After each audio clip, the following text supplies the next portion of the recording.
इस देश में आम आदमी की जिंदगी बड़ी सस्ती है। हर बार आदमी को मर मर कर बताना पड़ता है कि हम तो मरकर मोक्ष पा लिए, अगली बार किसी और आम आदमी का ध्यान रखिएगा। और तभी कभी कुंभ के मेले में मरते हैं, कभी दिल्ली के रेलवे स्टेशन पर मरते हैं, कभी मोरवी के ब्रिज पर ढह जाते हैं, कभी पिक्चर देखने साउथ में गए जुनून में मर जाते हैं, तो कभी 18 साल बाद जीत के जश्न की भगदड़ में मर जाते हैं। इस देश में चाहे बरसात हो चाहे ठंडी हो, हर मौसम में आम इंसान देश के अलग अलग कोनों में कीड़े मकोड़ों की तरह मरता रहता है। और जब कोई आवाज उठाता है तो उनके समर्थक आकर कहते हैं कि बोलना मत, बोलोगे तो गाली देंगे, अनफॉलो कर देंगे, मर रहा है तो मरने दो, लेकिन हमारे हीरो को मत छुओ। शायद जो मर गए वो भी जिंदा होते तो वो भी ये कहते कि बोलो मत। बीजेपी के राज्य में हुआ है तो बीजेपी वाला बोलता है, कांग्रेस वाला बोलता है, हीरो के लिए हुआ तो हीरो वाला बोलता है, क्रिकेटर वाला बोलता है कि बोलो मत। क्योंकि इस देश में आम आदमी की जिंदगी अब कोई मोल नहीं रखती, वो अपनी जान की कोई कीमत नहीं रखती। सरकार के लिए उनकी जानें एक फाइल है, क्रिकेटर के लिए एक नंबर, एक आंकड़ा, एक व्यू, नेताओं के लिए एक नारा। आप मरे कटे कुचले कोई फर्क नहीं पड़ता और इसीलिए आप मरते रहते हैं।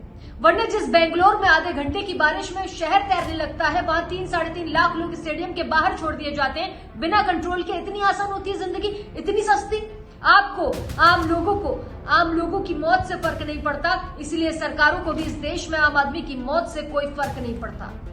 1 लाख रुपए के लिए मुआवजा सरकार की तरफ से, 10 लाख का मुआवजा आरसीबी की तरफ से आपकी मौत पर मजाक उड़ाना है। और आप हर बार मर मर कर साबित करते हैं कि अगली बार बचा लीजिएगा। कभी सड़क पर हादसे में, कभी रेलवे स्टेशन पर, कभी कतार में खड़े खड़े, तो कभी अस्पताल में मर जाते हैं बेड न मिलने से।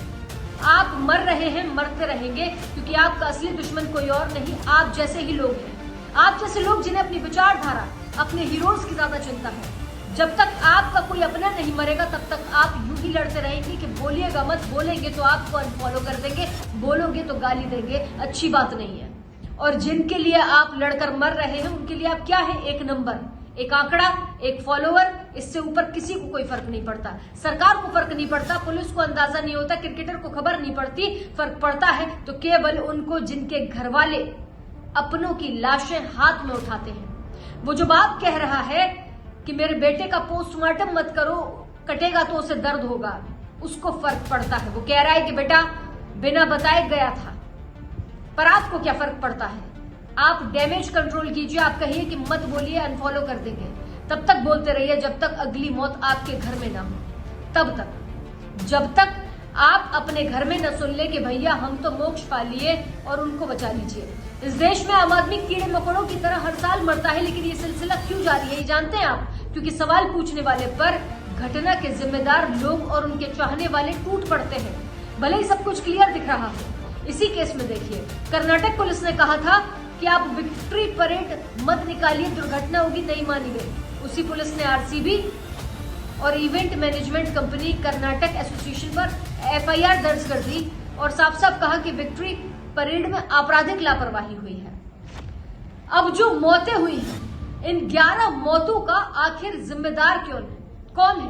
क्योंकि आयोजकों ने तो पल्ला झाड़ लिया कि हमें पता नहीं था, क्रिकेटरों ने 10 लाख का मुआवजा दे दिया, सरकार ने 1 लाख का मुआवजा दे दिया। एक मौत 11 लाख रुपए की महज होती है। उन परिवारों से पूछिए जिन्होंने अपने घर के इंसान को गवा दिया। आपराधिक लापरवाही हुई, इससे स्पष्ट क्या लिखा जाएगा? लेकिन जब इस लापरवाही को लेकर, उन 11 लोगों की मौतों को लेकर आप सवाल पूछेंगे तो कहा जाएगा कि आपको अनफॉलो कर देंगे, आपकी तस्वीरें बनाकर आपकी मौत की कामना की जाएगी, परिवार वालों को निशाना बनाया जाएगा, कहा जाएगा कि आप क्यों नहीं स्टैम्पेड में जाके मर गए। और ये सब कुछ किस लिए?